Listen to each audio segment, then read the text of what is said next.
ГСП онлайн. Городские новости сейчас. Пятница, 10:00, детский парк. Кросс наций для дошколят.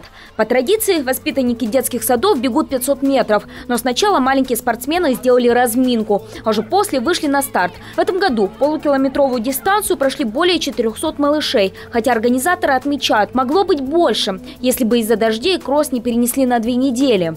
Честно говоря, когда переносятся соревнования, под которые готовит уже каждый воспитатель своего ребенка, когда переносятся соревнования, всегда приходит меньше. Поэтому я думаю, что на данный момент у нас чуть меньше, чем планировалось. Мы планировали больше детишек.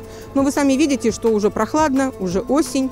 Погодные условия свою коррективу вносят. И не только они. На старте малышам помешала внезапно появившаяся бродячая собака. В какой-то момент животное даже вцепилось в рукав одного из маленьких участников. Конечно, остальных детей это не могло не напугать. В итоге, чтобы ребята смогли преодолеть дистанцию и получить на финише свои сладкие презенты, собаку отвлекли пластиковым конусом. К счастью, никто из детей не пострадал.